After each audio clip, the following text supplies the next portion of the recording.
perkataanmu telah ku taruh dalam hatiku, supaya jangan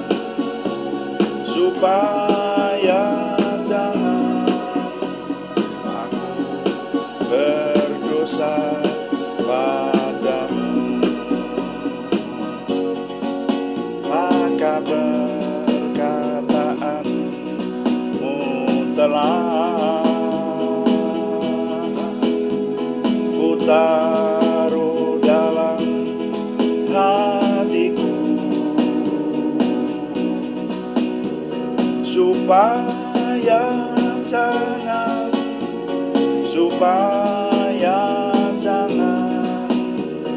aku berdosa padamu.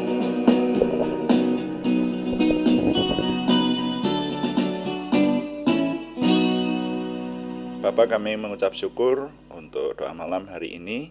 Kami mempersembahkannya untuk kemuliaan nama Tuhan, dan ketika nama Tuhan kami muliakan, kami semua diberkati. Dalam nama Tuhan Yesus Kristus kami berdoa. Haleluya. Amin. Selamat malam Bapak Ibu Saudara sekalian. Dalam doa malam hari ini, doa malam melalui online ini diadakan secara iman Kristiani dengan dasar keyakinan kepada Tuhan Yesus Kristus, Yeshua HaMasyiah, Juru Selamat dunia, Imam Besar Agung kami. Dan firman Tuhan yang didokumentasikan dalam kitab suci Perjanjian Lama serta Perjanjian Baru menjadi pegangan kami, menjadi pegangan kita sekalian. Saudara, doa malam ditujukan untuk menjawab pertanyaan, karena itu kalau ada pertanyaan-pertanyaan rohani dari saudara sekalian, silahkan dikirimkan kepada kami, dan nanti akan coba kami jawab untuk menjadi tema-tema dalam doa malam kita. Doa malam juga sering ditujukan juga untuk mencermati hal-hal yang terjadi pada zaman kita hidup ini, dicermati dari sisi firman Tuhan, sehingga kita tidak salah di hadapan Tuhan dan berlaku benar di hadapannya. Nah, untuk kali ini masih melanjutkan menjawab pertanyaan dari Ibu Endah Tri Lestari di Salatiga. Pertanyaannya adalah, di alam akhirat nanti katanya manusia itu diberi rohnya baru, tubuhnya baru, semuanya baru, dan akan dapat berkumpul saling bertemu. Itu sinkronisasinya bagaimana? Kemudian pertanyaan berikutnya, kalau di bumi seseorang ditinggal mati pasangannya lalu menikah lagi, nanti di alam akhirat apakah mereka bertiga dapat bertemu? Itu penjelasannya seperti apa?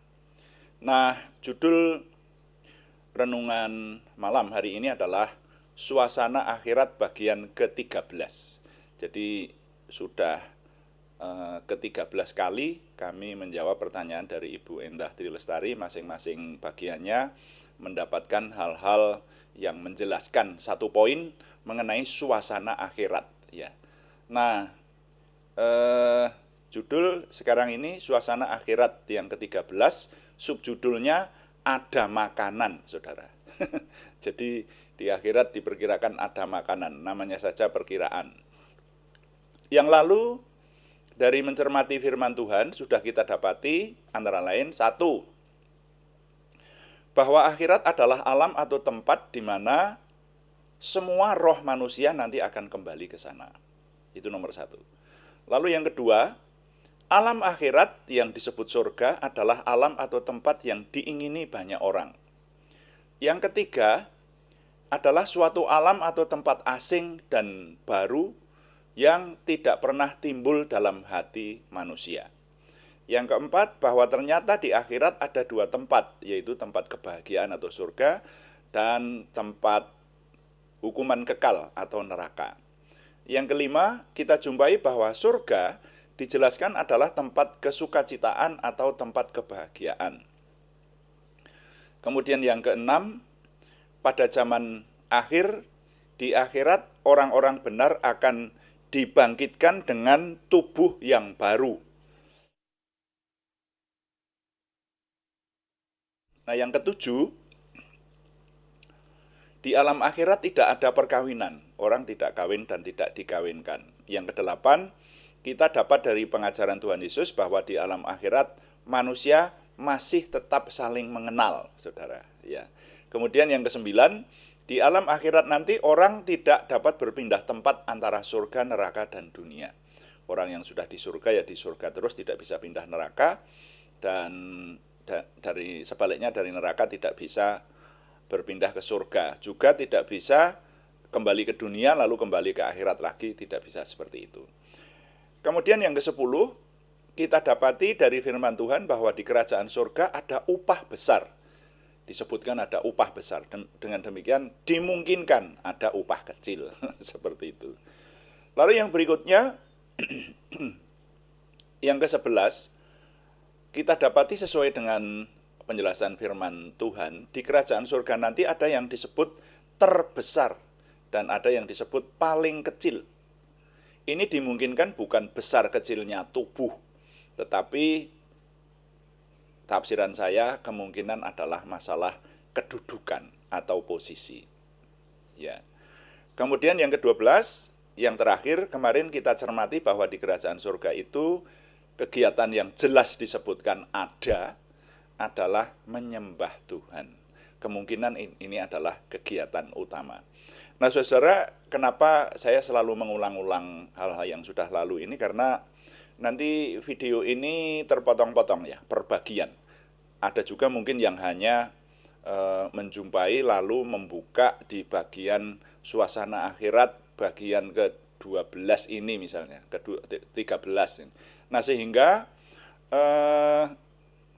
tidak bisa memahami apa yang sudah dijelaskan sebelumnya. Karena itu paling tidak poin-poinnya saya ulangi. Nah, sekarang kita mendapati dari bagian Alkitab yang lain bahwa Tuhan Yesus setelah bangkit dari kematian dengan tubuh yang baru sempat mengkonsumsi makanan atau makan. Jadi waktu itu disebutkan yang dimakan oleh Tuhan Yesus adalah makanan duniawi. Coba kita baca dulu di Lukas pasal 24 ayat 41 sampai 43.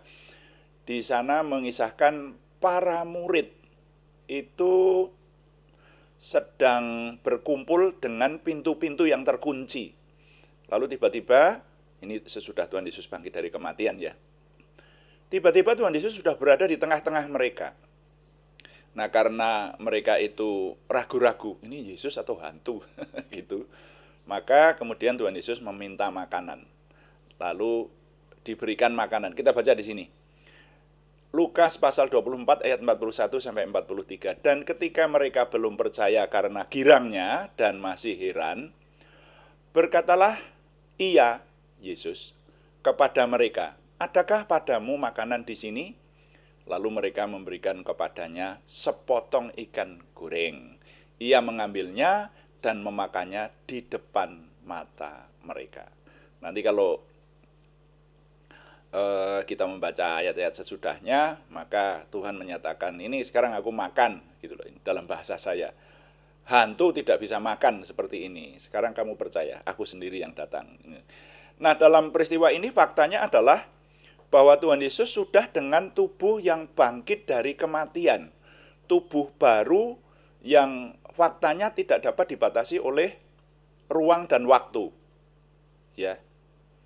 Lalu Tuhan mengkonsumsi makanan. Seperti itu. Nah, penerimaan saya bahwa Tuhan Yesus dengan tubuh yang telah bangkit itu tentu karakteristiknya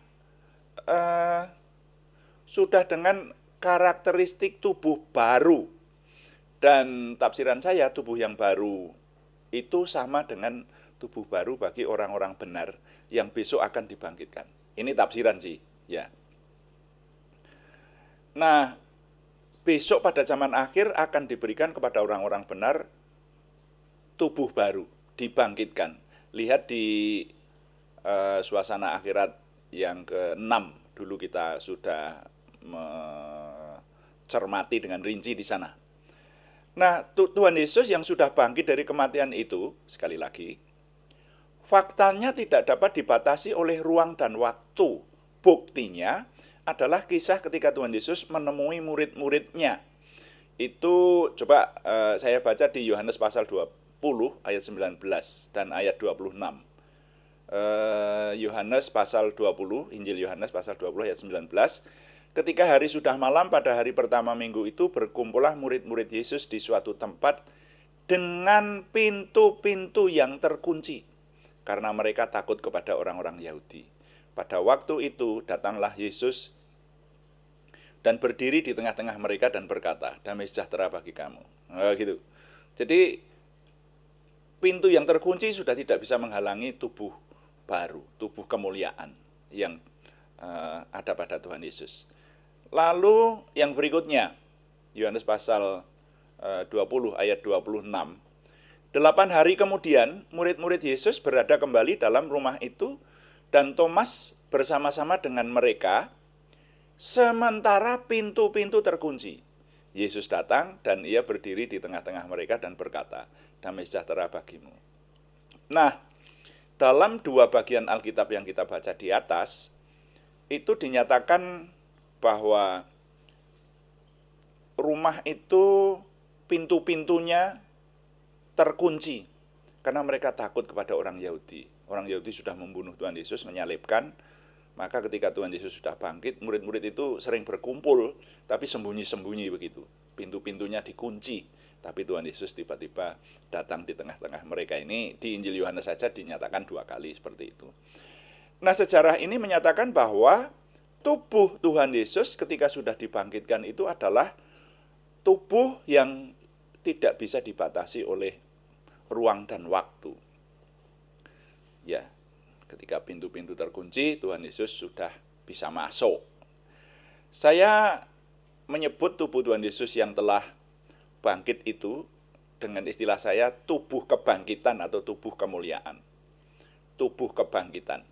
Dengan demikian Tuhan Yesus memberikan contoh bahwa dengan tubuh kebangkitan yang sudah tidak dapat dibatasi oleh ruang dan waktu dan tidak dapat mati lagi, gitu saudara, ya. Tuhan Yesus masih dapat makan makanan duniawi. Apa itu?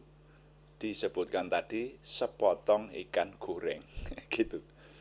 Nah, kalau Tuhan Yesus dengan tubuh kebangkitannya masih memberikan contoh nyata dapat mengkonsumsi makanan, maka dapatlah ditafsirkan bahwa kemungkinan besar besok pada zaman akhir, ketika orang-orang benar dibangkitkan dengan tubuh yang baru atau tubuh surgawi, tubuh kebangkitan, juga masih mengenal makanan yang dapat dimakan.